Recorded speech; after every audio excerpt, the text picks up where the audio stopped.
Hello everyone, this is part 3 of What If Naruto was born in the Uzumaki clan, and I hope you guys enjoy this video and to like, to subscribe, and check out the playlist, to see more comment down below. Now let's start the intro. They call me a god. They call me a god. They call me a god. The first time Naruto's blade made contact, something inside his heart stirred. As the sparks flew everywhere and Akeno gasped in shock, the Uzumaki understood something. The person before him was a monster. It was then Naruto's gaze landed on the man. Dressed in the uniform of Kiri Hunter Ninja, wielding a long, sharp sword. The man's face was covered by a Hunter Nin mask, and what was strange was that his skin was blue in color. In the small gaps of his mask, he saw the man was grinning, showing his shark-like teeth. And the level of chakra. This is insane, thought Naruto dreadfully. The sheer chakra levels of this ninja was matching those of a bloody cage. And his strength. He got a taste of it when with just a short grunt the Kiri ninja sent him tumbling away. Akeno, realizing the situation, took out her own tanto and unleashed herself on the opponent with a fierce battle cry. "Akeno, stop!" yelled Naruto in horror. The boy could feel the power in the man as he brought his sword down on Akeno.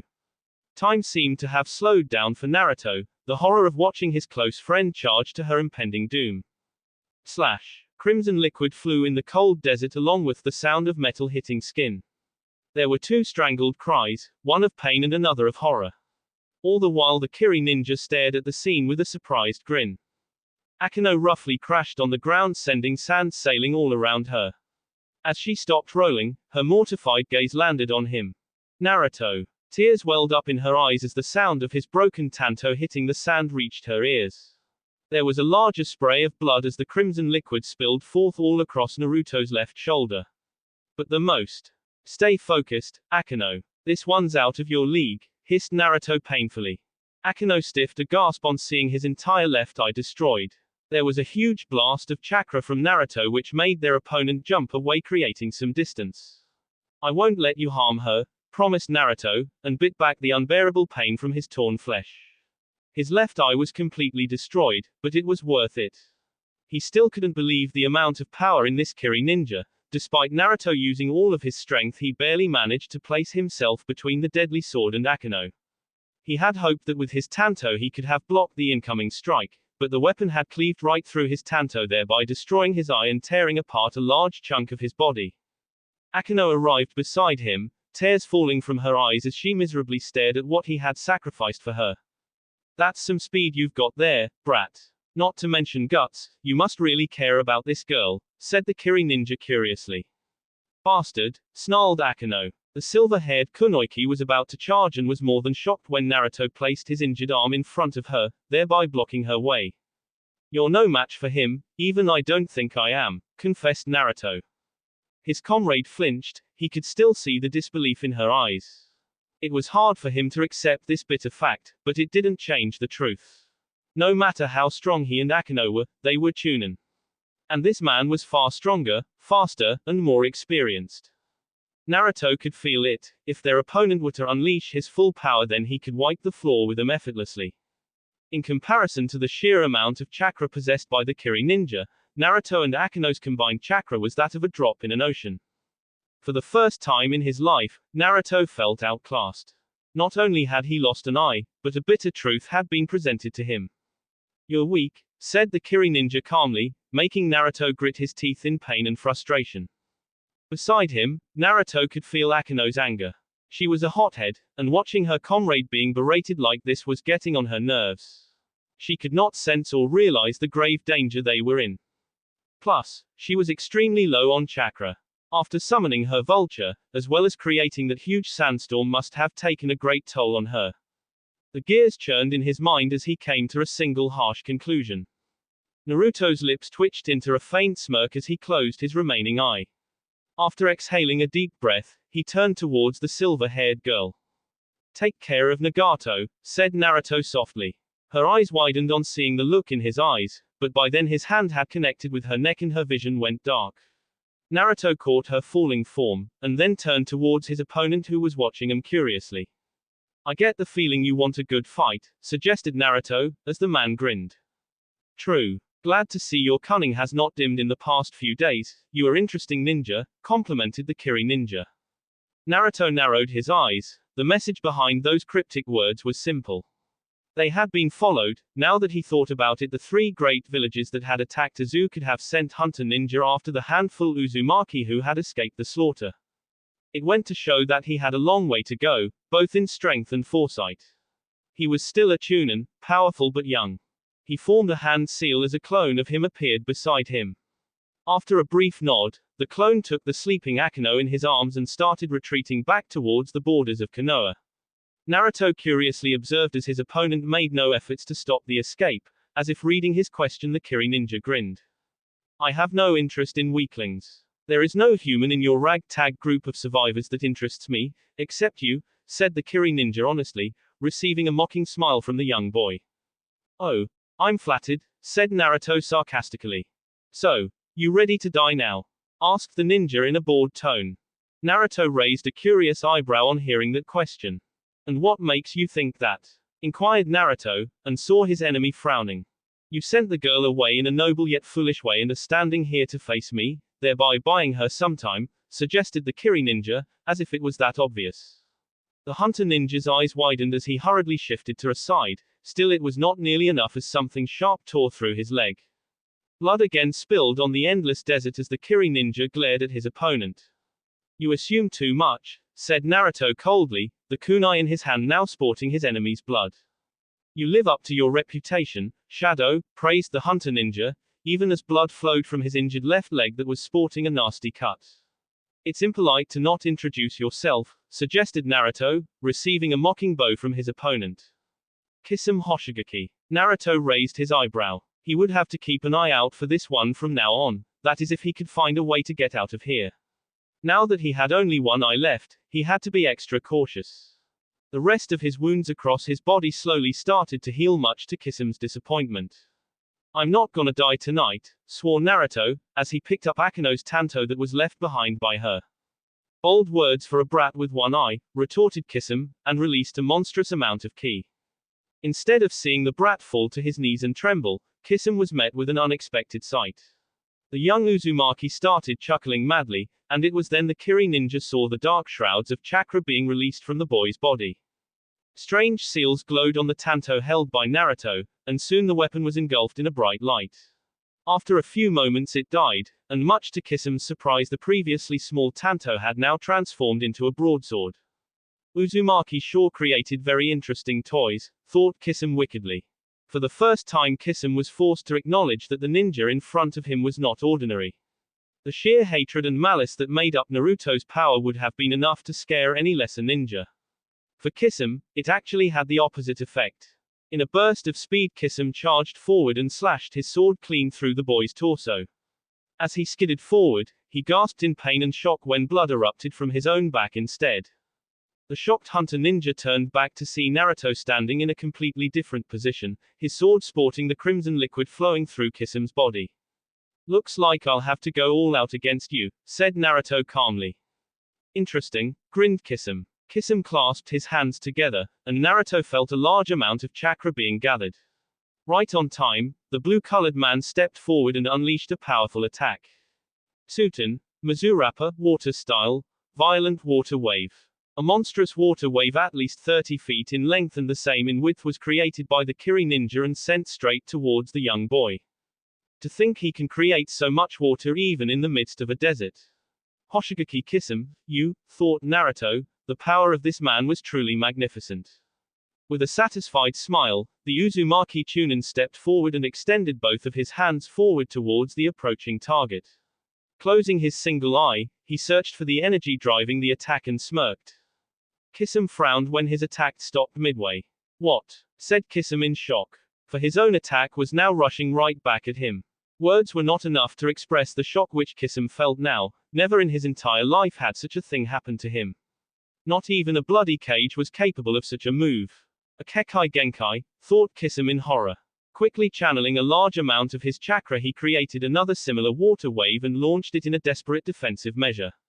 Both attacks collided with each other, wildly leading to the creation of a small lake in the midst of the barren desert. As hundreds of water droplets fell from the sky, Kisame hurriedly brought his sword upwards. Sparks flew as metal collided with metal. This boy. Take this, yelled Kisame, slashing his sword straight towards the boy's head. Again the boy simply disappeared and re-emerged in a completely different direction, staring back at Kisame impassively. What the hell is going on? Thought Kisame worriedly.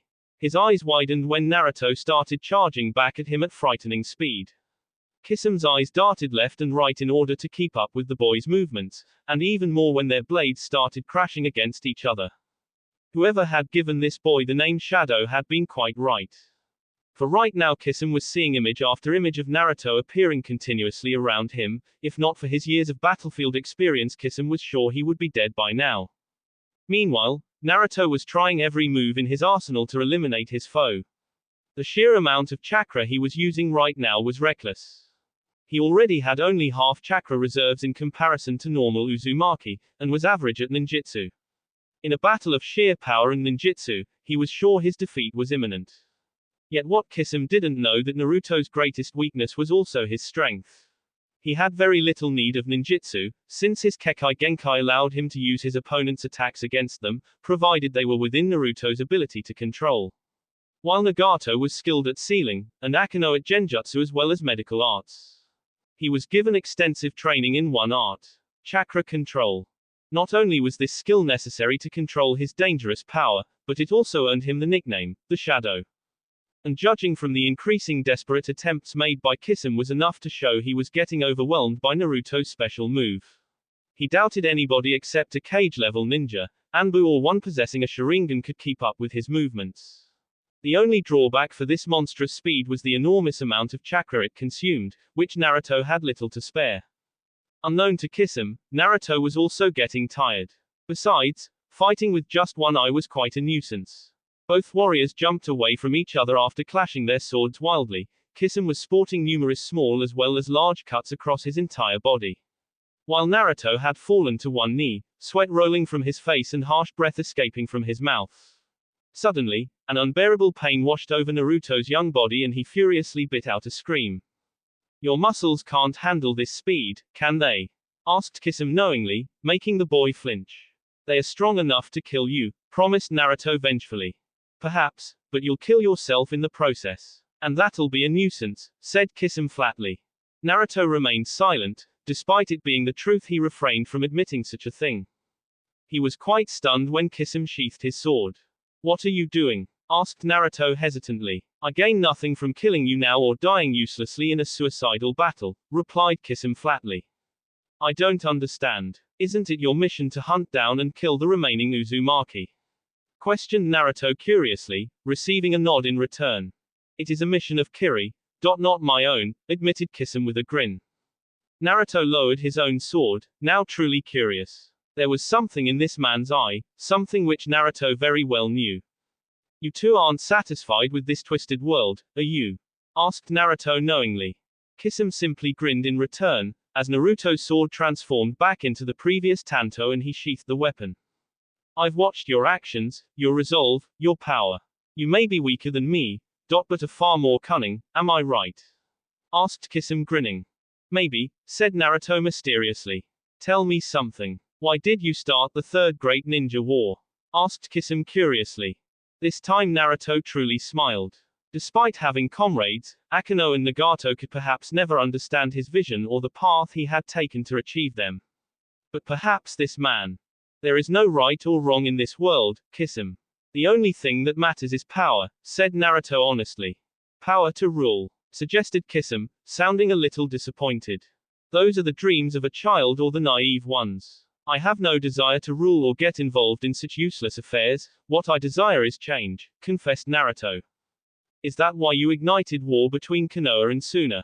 Yes, I have a plan which I believe will bring change. Kill, steal, borrow, threaten, bribe, charm. I'm prepared to use all possible ways for completing my goal, said Naruto proudly. Before Kisame could ask something or speak, Naruto fixed him with an intimidating look. Those are my goals. What I'm interested are your goals. The fact that you followed my group, observed me and my actions, are willing to abandon your mission for something else. What do you truly want, Kisame Hoshigaki? Asked Naruto seriously. You are quite perceptive for someone your age, commented Kisame dryly, receiving a stern glare in return. I told you, nothing matters but power and one's ambition. You are either a lion or a sheep, what are you? Asked Naruto seriously. Let's say our visions are similar to an extent, said Kisame mysteriously, making the boy narrow his eyes in suspicion.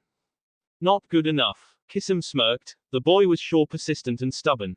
And rightly so. The next few moments were quite interesting for Naruto as the man in front of him explained his own dream in detail. When Kisame was done, the Kiri ninja looked him straight in the eye. I'd like to join this revolution you have started, confessed Kisame. And I am right in assuming that this battle was your test for me? Asked Naruto with a smirk.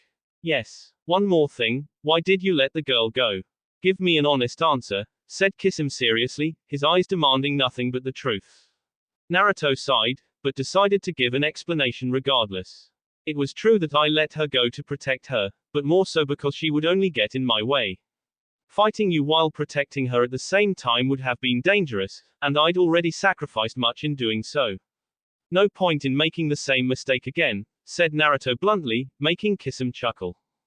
Too bad you lost your eye before that, taunted Kisame, but stopped chuckling when Naruto gave him a bemused smile, his eyes twinkling with mischief. Oh, did I? Asked Naruto mysteriously. When the boy reopened the destroyed eye, Kisame was shocked and amazed to see the eye was fully healed, and the only proof that it had suffered such a devastating blow was the scar on Naruto's skin. Which would also probably heal with time. I can see why people were scared of your clan, commented Kisame wearily. Killing me is not as easy as people think, still I enjoy letting them chastise me for being young and weak.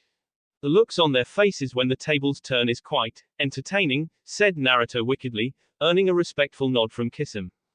Point taken. So, what is your answer? Demanded Kisame, looking the boy straight in the eye. Naruto fixed his gaze on the Kiri ninja for the next few minutes. No words were said as each looked into the other's eye, trying to understand whether the other was deserving of their trust. Become my eyes and ears in Kiri. Let me make this clear, you don't serve me or I serve you. We are accomplices, said Naruto with a smirk. And what if I betray you? Challenged Kisame with a devious grin. If he was expecting the boy to get flustered or angry, he was surprised when Naruto merely shrugged nonchalantly. To each his own, I guess, it's a free world, said Naruto slyly. I find it hard to believe that you are so careless about such an important matter, commented Kisame suspiciously. It works both ways, Kisame. If you are smart enough, then you'll understand that if you betray me, then you'll simply live a worthless life in this world and become the very thing you hate. I have no need of people who are sheep, or snakes. What I desire are the few warriors who are my equals with the power and ambition to accomplish the goals. Are you that man, Kisame? Asked Naruto proudly. Kisame was left speechless. Throughout his life he had come across every kind of ninja. He had met the noble, the brave, the selfish, the coward, the wicked, the power-hungry, the greedy, the evil. Yet never once he had ever come across someone who was an equal. A soul who refused to bow or expected to be bowed to. A person who shared the same goals and was determined enough to see them fulfilled. But looking at this young boy, Kisame felt something stir in his heart. There was something about this boy that was inspiring. His eyes had so much glow that it was captivating. If there ever was someone Kisame would have liked to fight beside, then it would perhaps be this boy. Humans are so interesting, thought Kisame with a faint grin. He looked the boy right in the eye and asked with a faint smirk. So, what is your group of visionaries called? Asked Kisame mockingly, though Naruto detected no malice behind the words, just simple curiosity. Naruto thought for a moment, now that he realized he was yet to come up with a name for his group. Naming them after his clan would be insulting and attract too much attention. He needed something which matched with the change he wanted to bring in this world. He caught sight of a faint red glow in the sky. The clouds were slowly disappearing along with the vanishing moon, marking the arrival of a new day. Smiling, Naruto turned towards the grinning shark-like man in front of him, uttering a word which would soon shake the foundations of the ninja world. Akatsuki. In the dense forests of Fire Nation, a lone young boy silently sat on one of the countless trees present in the area. The afternoon sun rays were protruding the lands, and it was only the shade provided by the trees that somewhat protected him from the bright sunlight and the scorching heat. Still, his thoughts were somewhere else entirely. It may have just been close to half a day since that fateful day, yet everything in the boy's life had turned upside down since then. If one could look at Naruto right now, then they would find the sight of a frustrated person whose fists were tightly clenched, eyebrows deeply furrowed, his narrowed gaze staring at the shining tanto resting in his lap. Neither the afternoon heat or the occasional sound of wild animals bothered him the least. "You're weak." Those words continued to resonate in his mind, his heart every single second. His fists clenched further, nearly breaking his skin. He had been this close. The sheer thought that he had nearly died yesterday at the hands of an unknown ninja was humiliating. He had always believed that he was a capable ninja, not greatly strong but skilled enough. It was for these beliefs that yesterday's encounter with Kisame had been a rude shock for him. Yes, he had survived. But it was not important. Simply surviving was worse than defeat. It reminded him of the time he was forced to flee a zoo while his home and countrymen burned, while his cherished Uzumaki and his handful warriors fought a suicidal battle. He had never shown it to his friends or the children that were still alive, but he was always angry. The screams of his dying clan terrorized him at nights, their misery never letting him rest. The others had somehow accepted this turn of events, yet he couldn't. He wouldn't. He had sworn vengeance. He had sworn to change things in this twisted world. Yet he was too weak to fulfill his dreams. If he could barely manage a stalemate with a hunter ninja, then he was not even worthy of facing a veteran Kage. He had escaped from Suna, sneaked right back into Fire Nation undetected with his secret powers. His plan had worked and fighters were mounting up on both sides of borders, and soon there would be war between them. Yet why did he feel defeated? He had sat in this position for hours trying to rethink about yesterday's events again and again. He had put a brave face in front of Kisame, which was enough to convince the shark-like man, much to Naruto's relief. He was not afraid of dying, he was a shinobi after all. Yet dying a pointless death without accomplishing his dreams seemed quite useless to him. Power. His eyes widened as he remembered him saying this word to Kisame. He grit his teeth on remembering how helpless he felt on seeing Akano nearly dying, Konoha Anbu killing his people, a zoo getting destroyed. The leaves around him started to wither and turned to ashes as his anger flowed through his heart.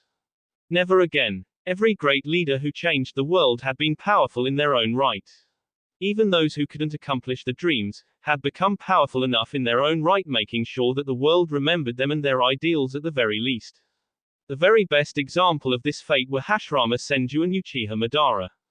Naruto had no doubt in his heart that he was not even a little bit like Hashirama. His heart burned with too much anger, too much thirst for power, too much hatred and regret to become such a benevolent man. Neither was he slightly crazy like Madara, maybe somewhere middle. Yet he admired each of them for they become powerful enough. One accomplished his goals and changed the world, while the other couldn't, yet he left behind a legacy that made his clan even more famous. That was it. If he didn't want to feel helpless, if he didn't want to watch his friends die, if he wanted to avenge his clan and accomplish his goals, that he needed power. He had to become strong, he had to become more cunning and smart. To bring the change he desired, he would not only need individual power, but political, military, diplomatic and financial powers. At the same time, he had to make sure his remaining clansmen survived. He was not so sure about how long he would live, since his goals would put him right in the heat of conflicts and dangerous situations, so at the very least he had to make sure his friends and his people survived. And for that he had to become strong. His gaze hardened as he firmly picked up his tanto. Wallowing in the past would change nothing, he would use this humiliating encounter as a lesson and improve. That was the only way forward. And with those thoughts he again started his long journey back to their secret hideout where his friends were waiting for him. His clone had dispelled itself hours ago, informing him that Akano was safe. Although by the time the clone did reach the hideout, the silver-haired girl had regained consciousness and the look in her eyes had promised bloody murder if he ever came back alive. He groaned. "This is going to be quite an unpleasant day," muttered Naruto, as he started jumping across trees. Kushina curiously stared at the young boy currently seated at her dining table. Happily slurping his way through the ramen noodles in his bowl with a goofy smile on his face, young Obito Uchiha was the perfect picture of a bubbly young lad. She couldn't help but smile on seeing that the boy still wore the goggles she had got for him. It was nothing but a small birthday present, yet to see the boy cherish it till this day was heartwarming for her. At the same time, it made her heart sink a little as well.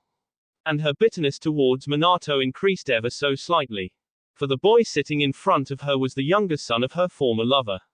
A year younger than Naruto, the black-haired Uchiha was the picture of what her son Naruto could have been had she fought harder to keep his custody. It was still hard for her to accept that Obito's birth was an unplanned event, just like Naruto's. She couldn't help but shake her head in disbelief. For all his talent, Minato was sure careless in some matters. A few months after Naruto was taken from her, she had blasted out at Minato in her usual hot-headed manner, leading to the end of their relationship. She could still remember how miserable Minato had been for not only having lost his son but also the love of his life. And it had led to a drunken night with Mikoto Uchiha. The Uchiha woman was 2 years younger than Kushina, and both of them had been good friends. Yet Mikoto was certainly not pleased with Kushina blaming Minato alone for the combined suffering, as if he was in any different position than hers. Kushina had felt betrayed at that moment, but looking back now she could understand where Mikoto was coming from. The Raven had always carried a torch for the blonde Namikas. And Sir Obito was born. Minato had never fully loved Mikoto, and they never married. Yet she could see that he had stepped up to his unplanned new responsibility and helped Mikoto raise the boy currently sitting in front of her. This was the true reason for her hatred and bitterness for Minato, and to some extent for herself. Staring at the picture of her own son nearly made her tear up again. While she was truly happy for Obito having a good childhood and even cared for the boy, it still made her realize the boy had everything her son never had. And Obito's very existence reminded her of what her own son could have been, instead of the cold shinobi that stared at her with his emotionless eyes from the picture. If Obito was the light, then Naruto was the darkness. It was as simple as that for her. Despite all of this, she was grateful for having this little idiot in her life. Mikoto had been extremely kind in allowing her to be a part of Obito's life. Her friend had probably always known the hole in her heart that had been created due to Naruto's absence and tried to fill it with Obito's presence. While not enough, it had given Kushina enough reason to live on in the hopes of reuniting with her own son someday. To have him meet his younger step-brother and his father, she had always dreamed of it. Alas, it was never going to happen. A soft hand was placed on her wrist as the sensation of a lone finger brushing off the tears falling from her cheeks finally brought her out of her thoughts. She hadn't even realized she had started crying again, and was now the target of Obito's worried gaze. "Are you okay?" asked Obito worriedly, staring at her with his usual innocent eyes. "Yes, thank you," replied Kushina gently. It was not a good thing to let her sorrow fall on this boy. He deserved better. Obito fidgeted a bit and she saw he was desperately trying to come to a decision. It actually reminded her of Mikoto, but after a few seconds the boy had made up his mind and his determined gaze was almost the same as Minato himself. "I don't think he's dead," said Obito carefully, eliciting a surprised look from the redhead Jinchuriki. Kushina saw the boy's gaze was fixed on Naruto's photograph. Minato had always been honest with his younger son and had revealed to Obito about the existence of his elder step-brother. Surprisingly, instead of feeling jealous, the Uchiha was delighted and had pestered his parents for months to meet his sibling. Alas, his wish never came true. Yet just like her, Obito always had a fantasy of his own of someday meeting this mysterious elder brother. It was childish, but then again he was young and had a good heart. His desire to accept Naruto had what made Kushina love Obito and allowed their strange relationship to grow. As the news of Izu's fall and her clan's demise spread in Konoha, he was the first to approach her. He had even brought ramen for her, which was a good gesture of support, and had expressed regret for what happened to her family. Kushina was quite relieved that Obito had promised not to extract vengeance on the 3 cursed villagers who committed that brutal massacre. Although the boy did promise to oust the cages, which was quite cute. It was her responsibility to revenge her clan, not Obito's. And now hearing him express hope about Naruto's survival made her heart rise. It was the first time anyone had said such a thing despite the impossible odds. Yet it also brought to light another scary thought. Could Naruto truly forgive Konoha, her and Minato for not only abandoning him but letting Izu burn to ashes? One look into the eyes of the ice-cold boy in the picture was enough to give Kushina the answer. I want to believe that too, Obi. But even if he's alive, I don't think Naru will want to come back after everything that has happened, said Kushina sadly, using the nicknames she had chosen for her boys. She blinked. Since when had she considered Obito as one of her own, but as she remembered the years spent beside this boy, watching him grow up, helping him become strong was enough to show that despite not being her blood, Obi was like her own little son. Cute, rebellious and, that's stupid, yelled Obito. She smirked as Obito himself called out the word which she had in mind for him. That was not to say he was dumb, far from it. Yet in a way, Obito had never seen the harsh world they all lived in. But his stubborn self refused to accept reality, and continued to believe in the peaceful world he always dreamed. Obi, warned Kushina, before the boy went off on any of his long rants. I don't understand, Oba-san. We are his family, sure we may fight but his place is with us, isn't it? Asked Obito hesitantly, receiving a smile from her. He's a peculiar one, that boy. The Uzukage always told me Naruto had always been different from others his age. He did make friends and has compassion for those he cares about. Yet he never forgave either me or his father for not being there for him, and rightly so. Imagine growing up as an orphan on your own despite having parents. Asked Kushina patiently. Obito flinched. The defiant fire in his eyes dimmed considerably, as he imagined growing up all alone without the love of a family. Relying only on yourself, facing the world every day all alone despite having parents, it was a curse. Realization dawned on the young Uchiha who finally understood the strained relationship his elder sibling had with his parents. His eyes shifted towards the picture of Naruto Uzumaki. The boy had always been a mystery to him. A part of him had trained hard to be a fine ninja when he heard about Naruto acing his Chunin tournament. And Obito just couldn't bear to see the sadness in Kushina's eyes. She really missed her son, and despite Obito's best efforts he knew he could not fill that hole completely. Kushina had always been kind to him, even spoiled him a lot. She was the one who gave him his awesome goggles, introduced ramen to him, helped him refine his ninjutsu, and most of all she truly believed and readily encouraged his dream to become Hokage. Kushina was startled when Obito looked her right in the eye and gently grasped her hand. I'll bring him back to you, I promise, said Obito fiercely, grim determination burning in his eyes. You don't, pleaded Kushina, not wanting to place such a heavy burden on this young child's shoulders. But Obito had already made up his mind as he shook his head. I'll drag him back to Konoha screaming if I have to. I won't accept anything less, declared Obito confidently. You've really set on this, aren't you? Asked Kushina with a resigned sigh, even as she suppressed the tears arriving in her eyes. Till the end, promised Obito. For the first time Kushina felt hope rising in her heart. A picture of an older brooding Naruto embracing her and living the rest of his life with his family passed in front of her eyes. And looking into Obito's determined gaze made her wonder. Maybe you'll succeed where I failed, Obi. Naruto was not surprised to find Nagato waiting for him near the border of their small camp. After all, it was necessary that one of the trio was always on guard duty despite the powerful traps and seals they had set in every direction.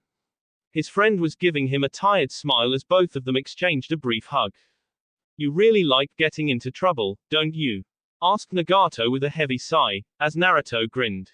Life wouldn't be as exciting without them, replied Naruto cheekily, and saw Nagato lower his head in disbelief.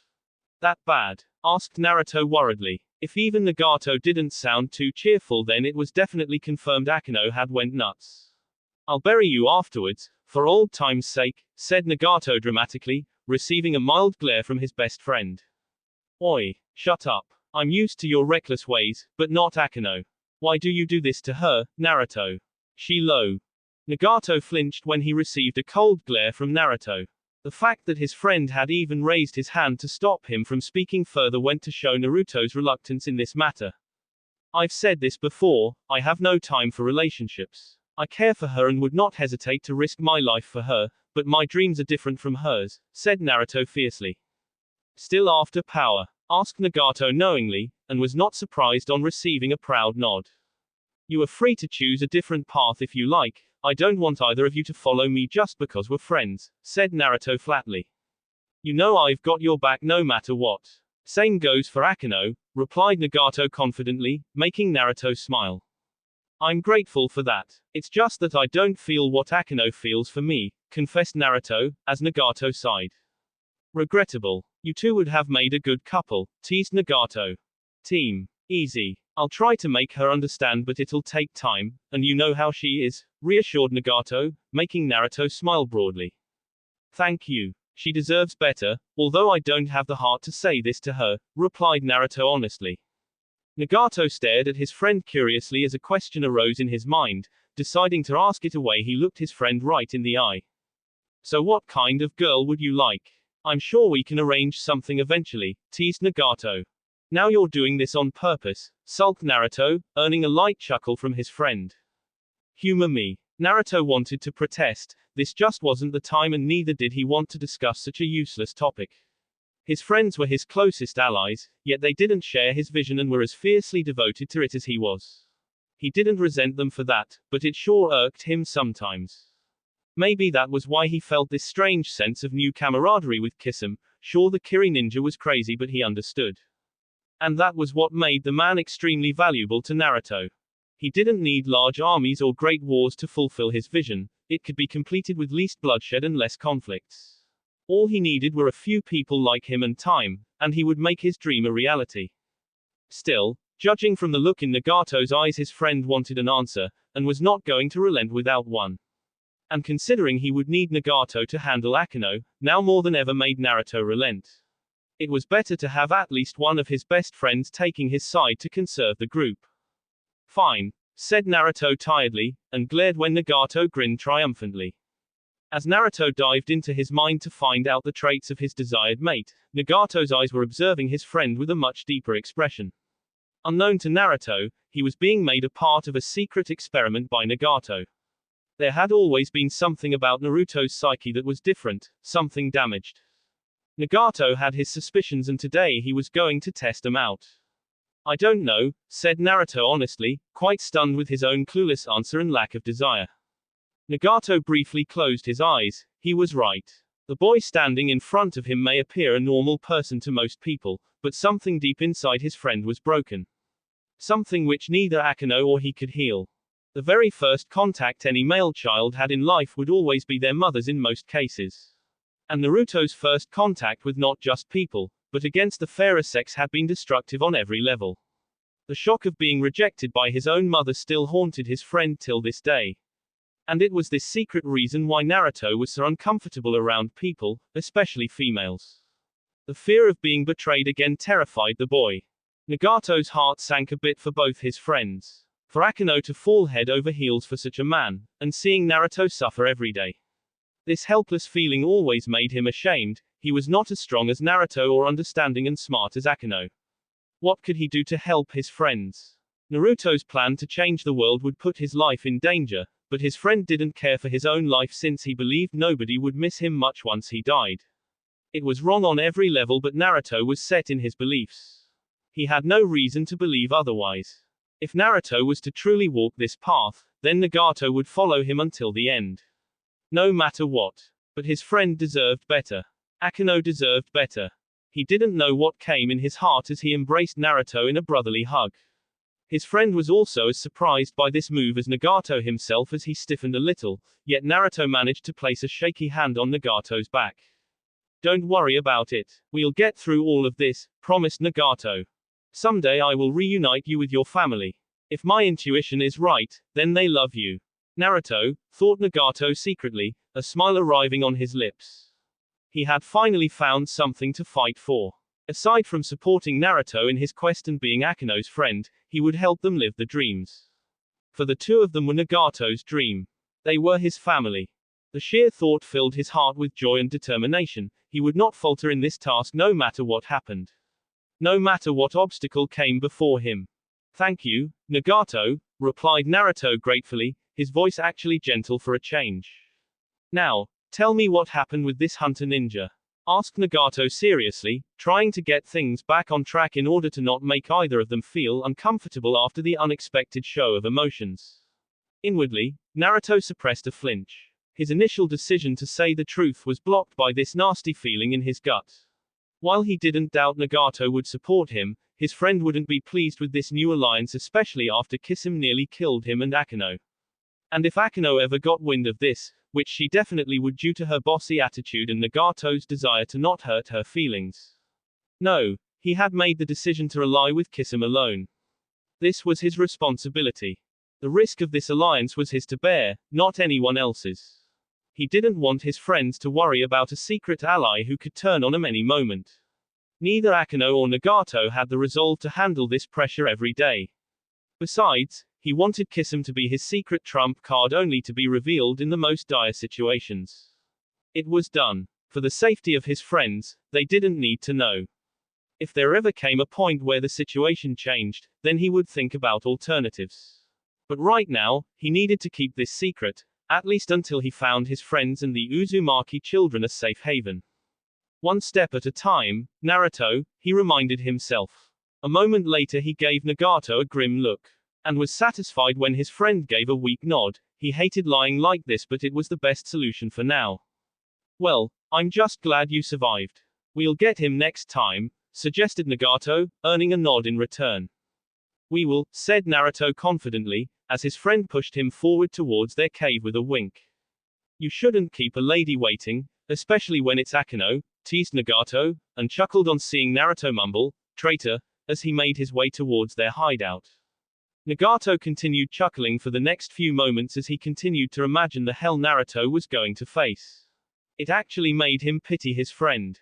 Akano had spent every second of the past few hours in unbearable agony. From the moment she regained consciousness just in time to watch Naruto's clone disappear, thereby revealing Naruto was not by her side, had given her a heart attack. She had remembered his request to take care of Nagato, his desperate scream as the hunter ninja's sword was coming down on her. The flash that appeared in front of her, and the sound. Her heart continued to shatter again and again as she remembered his brief hiss as Kisame's sword tore through Naruto's eye and down to his shoulder. That horrific sight of watching his blood erupt in a powerful shower. She had never felt this much helpless in her entire life, to be able to do nothing for the person she loved. To watch him destroy his body to shield her life, she would never wish such a curse on even her deepest enemies. Pure hot fury had burned inside of her as she had ranted in front of Nagato regarding Naruto's reckless decision, and the utter hatred that burned in her heart for Kisame. No matter how long it would take her, she would kill that bastard for hurting Naruto. He would pay. Yet beneath all that anger simmering through her heart lay fear and desperation. She could not imagine a life without Naruto. He was an egoistical bastard, his dreams were so vast that it made her feel small, his thirst for vengeance scared her, but despite everything, there was good in him. Nagato and her had always seen him step forward to lead and take them forward, yet she had seen the regret and sadness in his eyes for failing to save the Uzumaki. For letting her get captured, for being unable to save many of the survivors who had perished by the hands of those despicable Konoha Anbu. Yet despite everything, he was willing to die for her. Letting all his dreams wither away just so she could live. It had made her realize something important. She had no right to push her feelings on him, the sheer thought of what she was putting him through disgusted her. Just like the rest of them, Naruto was trying to accept the loss of his village, his clan, his comrades. He was trying to give all of them a future, she couldn't even imagine the pressure he must be feeling. In this matter, Nagato was far better than her. Despite lacking resolve, Nagato dearly cared for his friends. He was willing to follow Naruto to the gates of hell itself without expecting a single thing in return. He would not even hesitate to die for his friends. He was so pure, probably the most loyal person she ever had the privilege of knowing. And she admired him for that. She dearly wished for Kami to save Naruto, to let him come back to them alive. She was determined never to put so much pressure on him. If he ever returned her feelings, then it would be the happiest day of her life. And if not, then she would accept that as well, since he had a right to choose his fate. He was a free man. Akano froze. Time seemed to have stopped for her as he entered the cave and stopped himself. Their eyes met and she saw him flinch, which made her feel guilty. He was expecting her to lash out at him. And he was not wrong, since if she had not realized her mistake, then she would have exactly done that. What was shocking was that his lost eye was fully healed, which left her speechless. His clothes were torn, but most of his wounds were healed.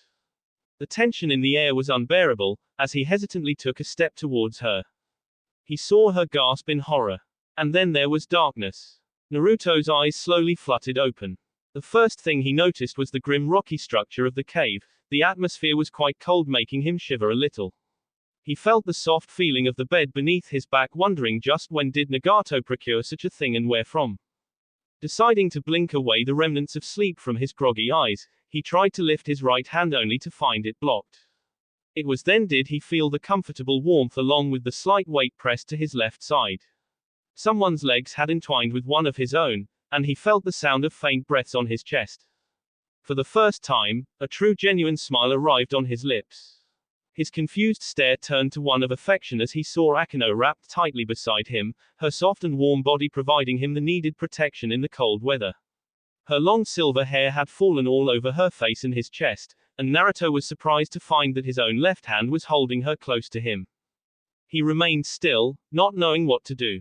Her steady breathing showed she was in deep sleep, and he would be damned if he disturbed her when she looked so peaceful. He felt so tired as he took a deep breath, managing to make Akano smile faintly as she was lifted a little higher due to his rising chest. This girl, thought Naruto in disbelief, even as he mirrored the smile that was present on her lips. His thoughts drifted towards the conversation he had with Nagato before he collapsed.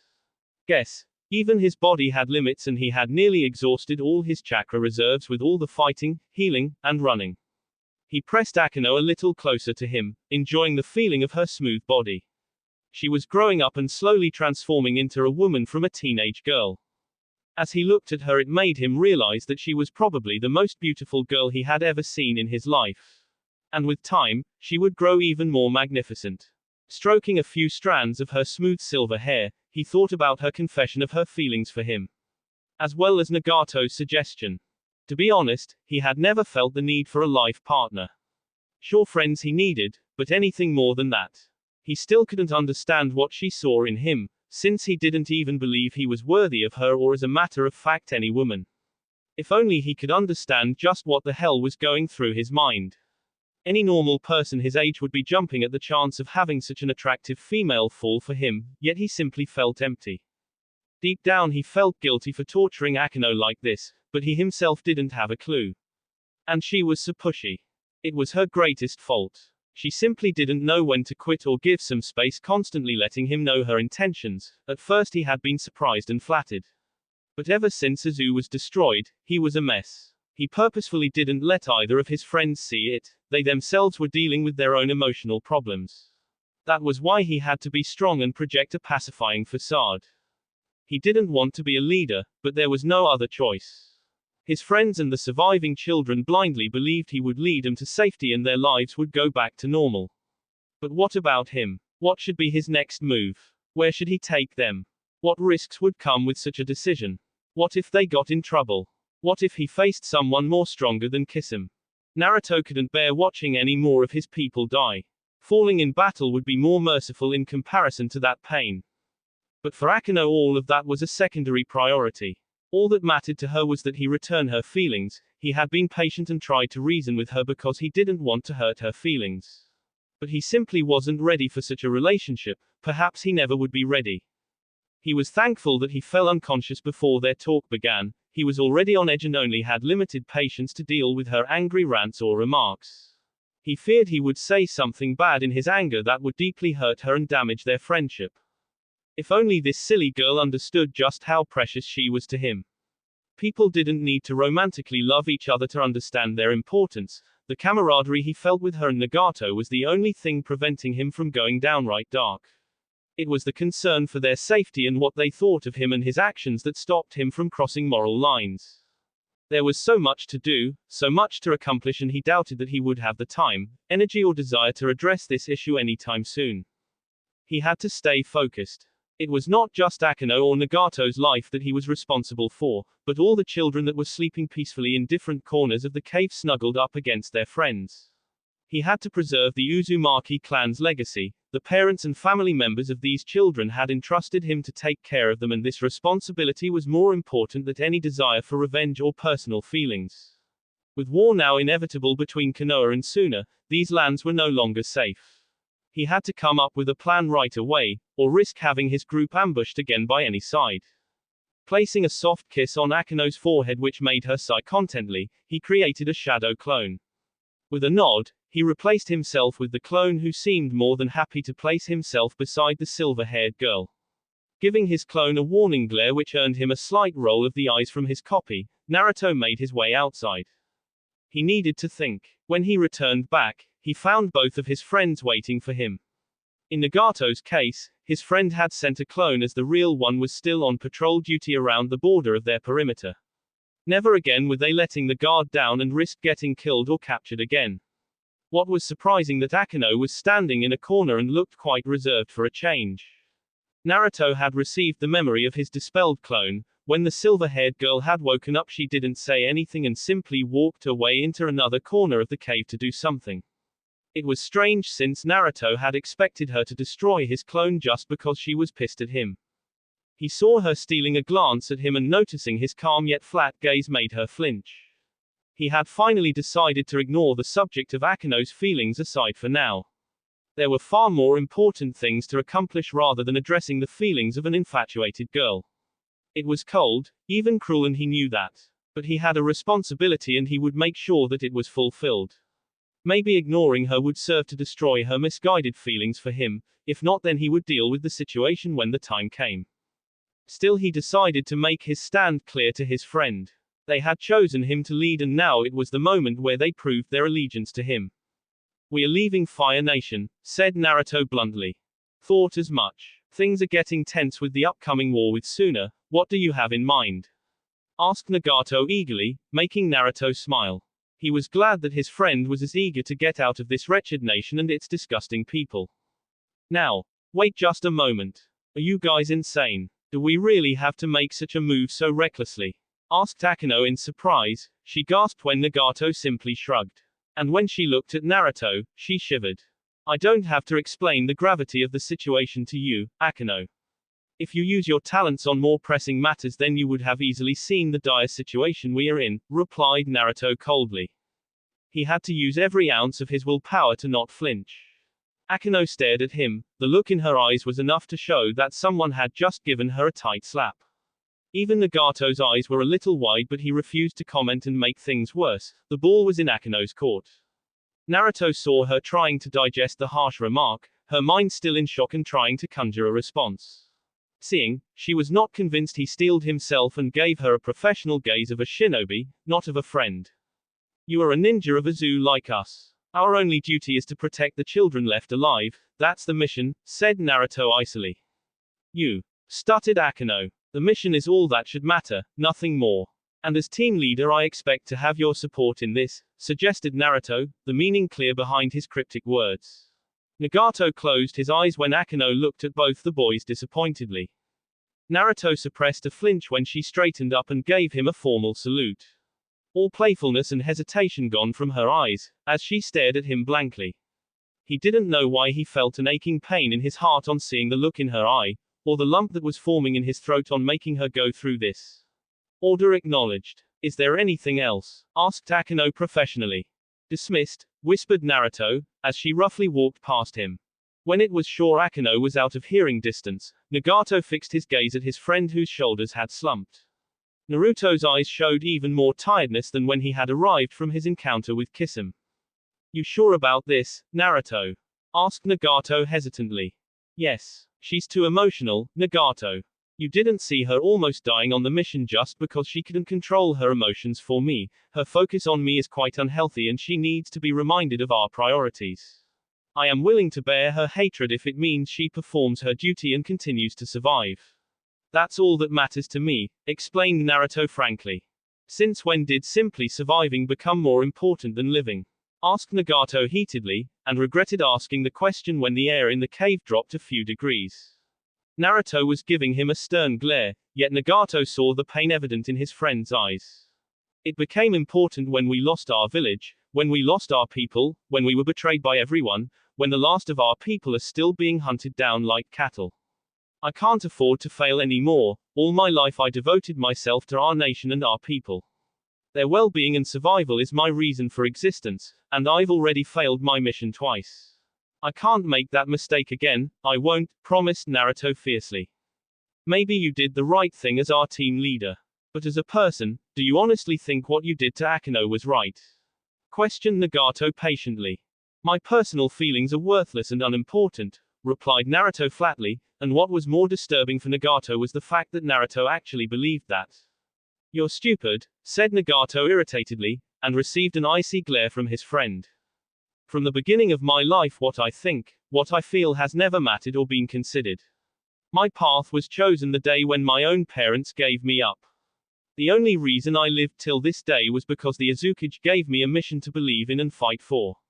The mission is to serve my nation and protect my people, and I won't let anything interfere with that. Not even Akeno or you, promised Naruto fiercely. Naruto, you do know that it's nearly impossible for us to rebuild our village?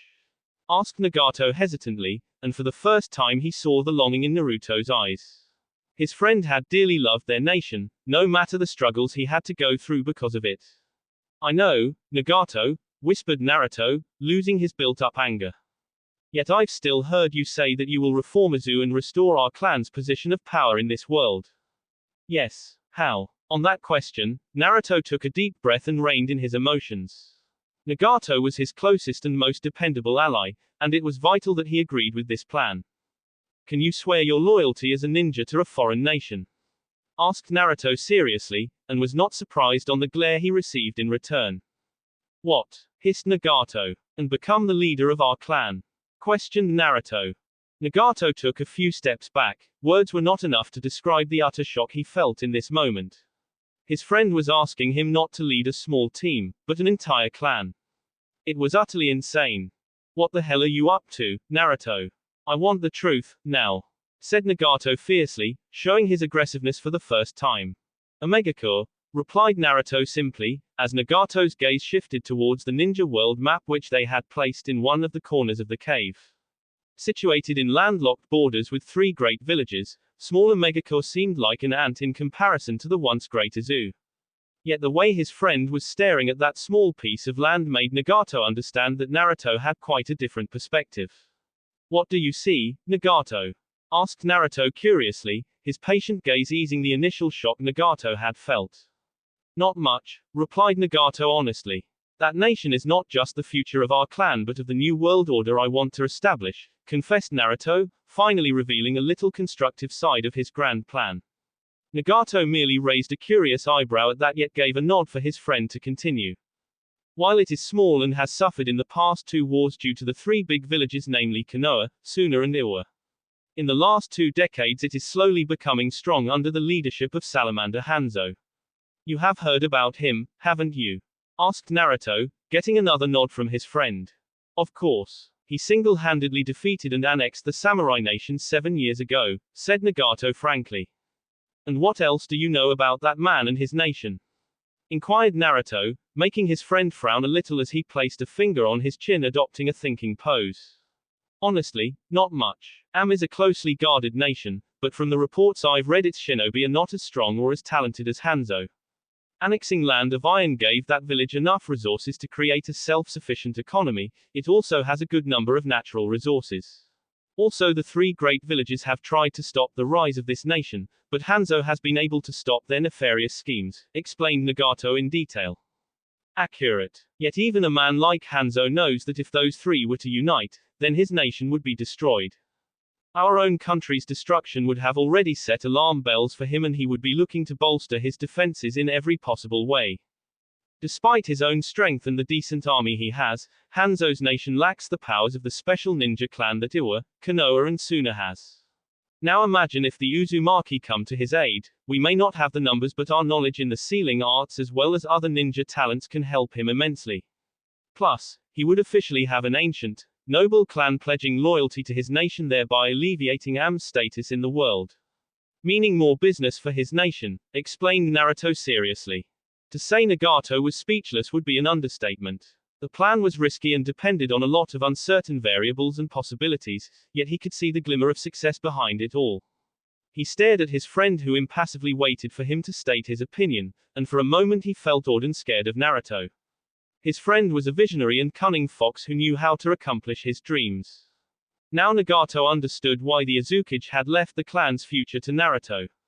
With him guiding them, their hope for not only surviving these harsh times but regaining their lost glory seemed possible. If Hanzo rises, then so does the clan which supported him. The Uzumaki would become the dominant family in Am if we play our cards right, just like the Uchiha and Senju of Konoha. But we'll have to pledge our loyalty to another leader. Asked Nagato hesitantly. He was after all a soldier of Uzu, and this plan, no matter how beneficial, seemed a little wrong to him. You, Akeno and the rest our clan will have to do so. It is necessary to restore our clan's glory, this is the only way. Nagato, requested Naruto politely. And what about you? Asked Nagato hesitantly, and saw his friend smile grimly. My other ambitions will get in the way, Nagato. Besides, I can never swear my loyalty to anyone else. I'll live my entire life as the last soldier of Uzu, said Naruto proudly. There is nothing I can say that can make you change your mind. Asked Nagato tiredly, and saw Naruto smirk triumphantly. Nope. So you want me to be the leader of our clan? Asked Nagato worriedly. Naruto gave his friend a proud smile and placed a hand on the young redhead's shoulder. Nagato gave a weak smile in return. You have a good heart, Nagato. And you care about our people as much as me. Despite my talents, I'm not someone whom our people can freely approach with their problems. I'm a soldier and I will protect them from the shadows, but it is you and Akeno who must gain Hanzo and his nation's trust towards our clan. Then and only then will the Uzumaki gain everything they have lost, explained Naruto patiently. I'm not good enough, mumbled Nagato, as Naruto surprisingly placed a hand on his friend's head. You will be the savior of our clan, Nagato. I know you can do it, said Naruto honestly. A lone tear fell from Nagato's eyes as he stared into his friend's shining eyes that were full of pride and confidence. Nobody had ever trusted him with anything important in his entire life. His own parents had loved him but never believed him to be capable of greatness. Even in the academy he felt eclipsed by Akeno and Naruto. After Uzu's fall he still felt useless for being weak. And here was a person willing to believe in him despite all his weaknesses. Even going as far as making him the future leader of their clan, an honor Nagato didn't think he deserved. Yet looking into Naruto's proud eyes made him believe that maybe, just maybe, he could live up to everyone's expectations. And if he became leader and got close to Hanzo, then he could get more support for whatever revolution Naruto wanted to bring in this world. I'll support you in every way I can, Nagato, promised Naruto. You, whispered Nagato, still stunned with what he had just heard. Can you give me some time to think? Asked Nagato slowly, getting a nod from his friend. Of course. I plan to take us all to Am by the end of the week. I'm sure you'll come to a decision by then. And no matter what happens or what decision you make, I believe in you. Nagato, said Naruto proudly. With one last encouraging smile to his friend, Naruto turned around and started walking away in order to check up on the children. As much as difficult it was for him to accept, his future lied with the Akatsuki. Despite Nagato and Akeno's willingness to follow him out of the goodness out of their hearts, he knew they had other dreams as well and were vital for the Uzumaki clan. At least this way. This is goodbye, isn't it? Naruto froze. His eyes widened on hearing his friend's voice. Hesitantly turning around he saw Nagato staring at him with a wistful yet compassionate smile. Nagato, you're a crappy villain, you know that. Scolded Nagato calmly, as his friend still stared at him in shock. Making me the clan leader, deliberately pushing Akeno away in the name of the mission. Still trying to protect us, said Nagato knowingly, and was not surprised when Naruto's fists clenched as he averted his gaze. You assume too much, hissed Naruto coldly, trying to ignore his friend's piercing stare. You aren't getting rid of us so easily. Darkness or light, the three of us swore to have each other's backs. We made a promise, and I won't let you break it, warned Nagato. You, said Naruto in a stunned voice, even as Nagato got a cocky smirk on his lips. Besides, as clan leader I can order my lackey to do whatever I want, can't I? Asked Nagato mischievously, as his friend's eyebrows twitched. Lackey, hissed Naruto irritatedly, making Naruto smirk even more. Nagato Uzumaki commands you minion. The redhead had to duck as a kunai sailed above him. Surprised he looked at Naruto whose eyebrows were heavily twitching. Nagato simply pretended to dust off the imaginary dirt from his shoulders. That's it, yelled Naruto irritatedly. Akeno had been silently grumbling outside the cave. How dare that stupid Naruto insult her like that? Did Kisame knock out his common sense or something? She didn't know whether to be pissed off at the boy, smack him repeatedly on the head, or simply pity him. It was fair to say that Naruto Uzumaki was always driving her insane. But that's what you like about him, isn't it? Shut up. She sighed as her own two imaginary sides continued to bicker inside her head. Naruto was as frustrating and difficult to handle as always, yet despite her initial anger and hurt she could see that something had affected him. Something must have happened on the mission that must be why he was deliberately pushing her away. And Kami, was he awfully bad at that? The three of them had been through a lot, and if that dumbass thought that such lame attempts would push her away, then he was in for a rude surprise. Nagato had insisted that they had to stick together, no matter what, despite the differences. And begrudgingly Akano had to agree with her friend. In a way she was grateful to Nagato. He kept their team together and served as a mediator between his friends. His calm nature was the reason why Naruto and she could even tolerate each other and become such good friends. She was surprised when the same Nagato madly dashed out of the cave, as a series of kunai as well as small water bullets followed after him courtesy of a pissed-off Naruto who was chasing his friend. And despite everything, it made her smile. She fondly observed as Naruto finally caught his friend and gave him a few bumps on the head. Nagato in turn merely shrunk to the ground as a depressed cloud loomed over the boy's head even as Naruto continued to scold him on only Kami knew what. Yet watching them sticking together no matter what gave her hope. She couldn't give up on either of her friends so easily. No matter what awaited them in the future they would stick together and be there for each other. And that was a promise. That will be it for this video. If you want more, comment down below, like, subscribe. And see you guys later.